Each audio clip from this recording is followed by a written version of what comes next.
There's a great big beautiful tomorrow shining at the end of every day. There's a great big beautiful tomorrow just a dream away. These are the lyrics that have optimistically greeted visitors to Disney's Innoventions in Disneyland and the Carousel of Progress Pavilion in the Magic Kingdom for over a generation. The song was written for the New York World's Fair of 1964, which I visited when I was 3 years old. And I guess it had a huge influence on me, because here I am over a half-century later still singing it and still trying to make that beautiful tomorrow go from dream to reality.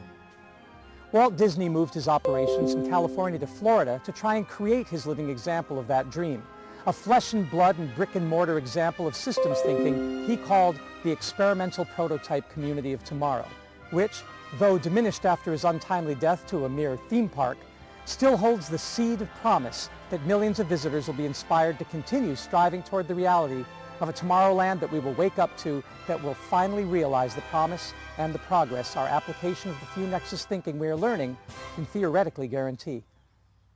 I also moved my operations from California, where I lived off-grid as a graduate student in urban planning at the urban experimental prototype community called the Los Angeles Eco Village, proving to myself and our neighbors what was possible, to Florida, here, where I'm now involved in several projects in the Tampa area whose realization of true sustainability and justice are also just a dream away. The first of the projects is one I wake up to every morning, so I get to blend my night dreams and my waking dreams each and every day. Here, at the Rosebud Continuum on a lake in Land of Lakes, Florida, I'm living right next to the place where we can live our dreams. It's a quick half-hour drive from USF directly north. The family that owns this property, Sonny and Marianne Bishop of the Irvin Bishop Construction Company, know all about building dreams because they build things for a living. Right now, they're working with the local community and with the graduates and students and faculty from the Patel College of Global Sustainability at USF Tampa to create a center for environmental education best practice that will welcome school kids and lifelong learners from all over the world. It's called the Rosebud Continuum, because Irvin Sonny Bishop, a former NFL football star, grew up on the Rosebud Indian Reservation, a member of the Lakota Sioux First Nations. The idea of the Rosebud Continuum is to work together to find real solutions to the kinds of problems that, for example, Native Americans have faced and are still facing today on the reservations, and which are afflicting and affecting and will continue to affect more and more people around the world if we continue to view the world as a zero-sum game, and if we break the cycles of food, energy, and water regeneration. At Rosebud, we've been invited to bring the Solar Cities solution front and center, turning food wastes into fuel and fertilizer and growing healthy food again along with the clean energy that they provide. As you can see over my shoulder, we've built the first 2 of 3 Puxin Chinese-style community biodigesters out of cement, something that Bishop Construction specializes in. These are some of the first pieces of the sustainability puzzle to go in because we believe that biodigesters are literally the guts of any system, the perfect food, energy, water nexus, the solar plexus of a solar future and our desire to create solar cities around the world. We see biodigesters as the missing piece of the sustainability puzzle. At Rosebud, we have 3 different types of biogas system. The first are these 10 cubic meter Puxin Chinese systems showing 3 different ways to build them. Above ground, like this one is what we call our domestic dragon. And then we have the second method, which is half buried like this, so kids can look inside, kind of like Snow White's wishing well. And we intend to decorate it like a wishing well. It'll also have aquaponics going on inside that kids can see. And the third type, completely underground, like this one over here, which you can't see because it's completely underground, so we can put toilets above them. Yes, biodigesters are the best way to deal with toilet wastes. They're kind of like a souped-up septic system that eliminates sepsis and turns poo into fuel and fertilizer. Now, each of these cement biodigesters can take a barrel of restaurant waste, like these big blue barrels you see here, which we're getting now from Beef O'Brady's restaurant up the 41 highway here. We grind the restaurant waste in this 1 horsepower InSinkErator food grinder, which you may know from home as a garbage disposal. And then we pour it into the digesters like this.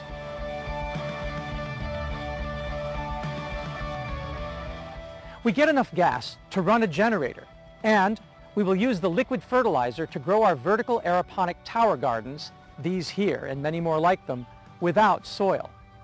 And then we have the Solar Cities 3IBC do-it-yourself bricolage tinkerer biogas system, which I invented in 2009 in the slums of Cairo, Egypt. We've taught people how to do these since 2009, and through our Facebook group, Solar Cities Biogas Innoventors and Practitioners, and our website, solarcities.eu, we've open sourced this design, and now we find it literally all over the world.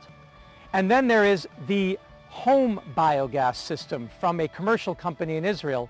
This one that we have in our backyard here at Rosebud, which takes a bucket of kitchen scraps each day and provides 2 hours of cooking on our kitchen barbecue and provides fertilizer for kitchen herbs.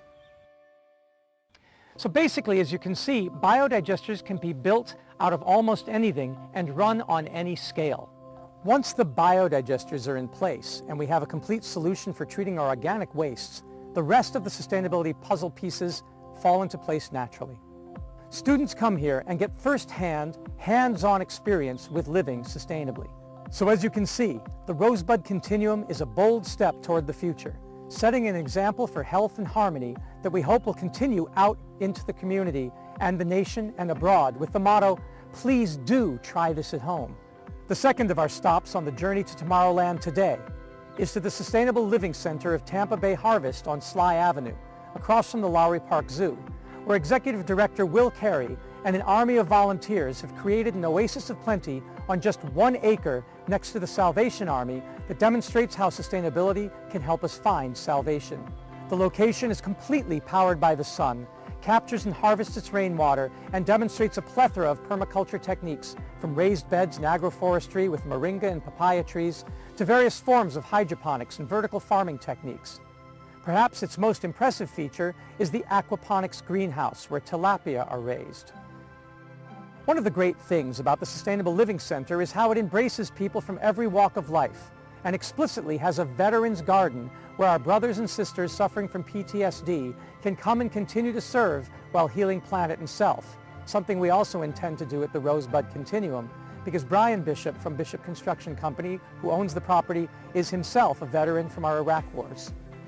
The idea behind these sustainable living centers is that we embrace our USF community, many of whom are also veterans from armed combat.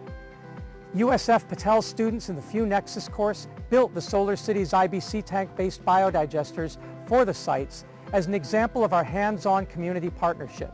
We share the philosophy of Will and Don at the Sustainable Living Center that getting to that bright and beautiful tomorrow demands 2 things.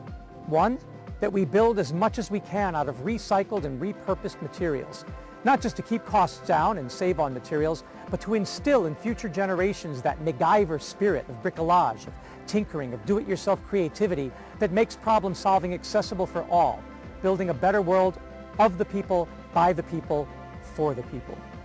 So we have the Rosebud Continuum and the Sustainable Living Center, where Patel students can be the nexus we are studying, turning theory into practice through praxis. But wait, there's more.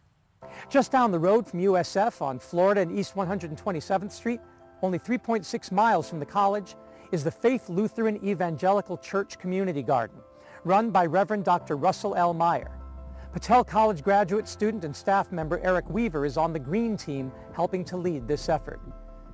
Besides raised bed agriculture, our students and those of Blake High School worked jointly to build the first of the Solar Cities IBC tank biodigesters on the property to supply the nutrient-rich fertilizer from garbage, something far better than the normal compost, since it takes 24 hours to get the liquid soil as opposed to months for traditional compost. The site has so much yard waste, tree trimmings and such. We also do lots of aerobic composting too. And in fact, the city brings tree trimmings here to create mulch instead of bringing it to landfill. In this way, the community garden serves many roles, increasing the efficiency of our urban landscape and lowering its ecological footprint. Beginning to see a trend here? Yes, locally adapted variants of the same core technologies are popping up everywhere in our study areas, from family farms like Rosebud to 1-acre community plots to church gardens, and of course, we can't forget science centers and schools.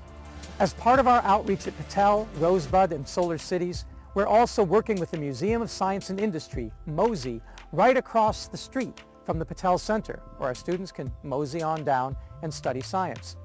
At Mosey, we are partnering with Ian Reed, the manager of youth and academic programs, and Kristen Gilpin at the Mosey Butterfly Garden and Animal Husbandry Lab. We have a professional home biogas system there and a Solar Cities IBC digester to complement their Mosey outdoor program and pre-existing engineered marshland and wastewater treatment model. This gives us a chance to introduce the Few Nexus not just to STEM science teachers, but visitors and their entire families. And of course, we're working in the high schools, like Blake High School in downtown Tampa, where students are busy doing STEM science by building and researching biodigesters, not just for themselves, but for the younger kids in the area, and through their participation in a National Geographic Google Hangout, spreading the mission by sharing live with kids as far away as Texas and Alberta and Ontario, Canada.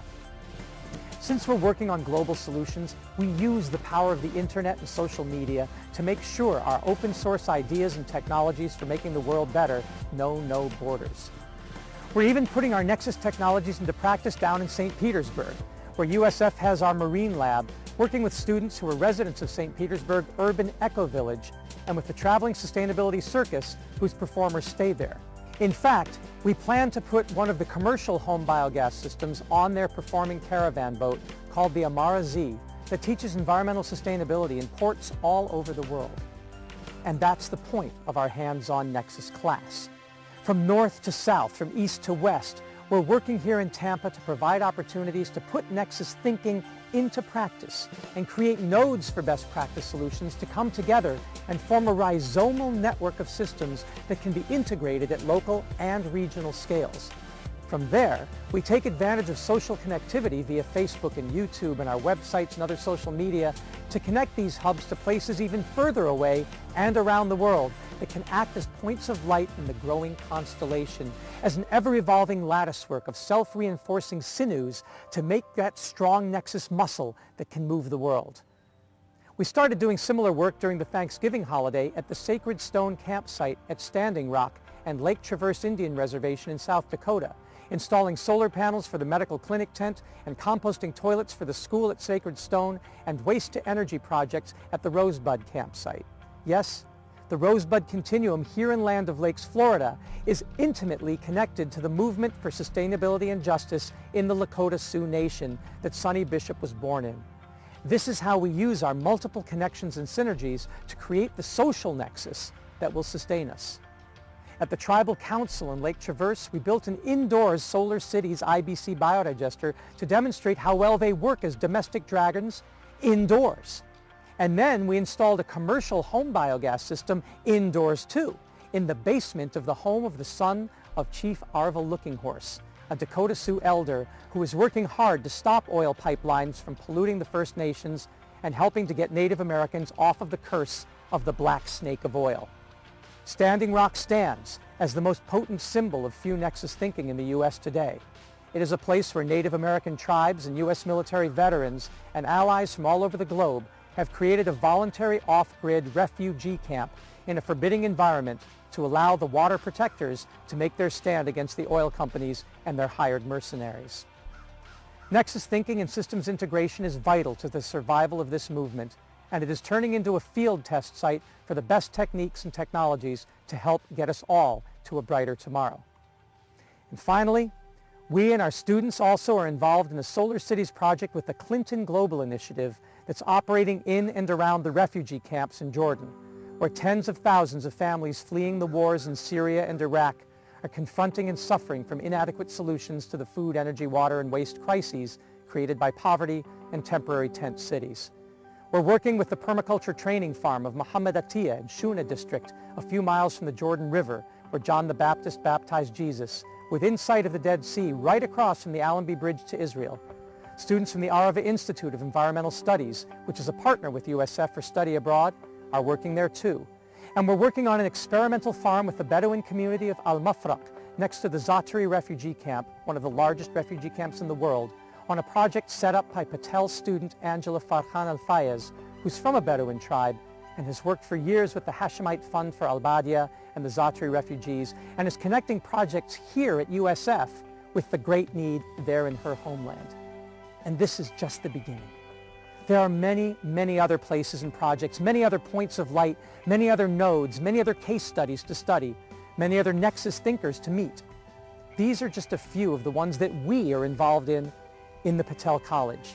We encourage you to get involved and get engaged and find more locations where people are putting their money and their hands and their feet and their fingers where their mouth is, and share them with our growing community of systems thinking superheroes. You too can go and be the change you wish to see in this world. It truly is a great, big, beautiful tomorrow, just a dream away. And while you're dreaming, remember these lyrics from John Lennon's Imagine. You may say I'm a dreamer, but I'm not the only one. I hope someday you'll join us and the world will live as one. Join us in the Nexus today.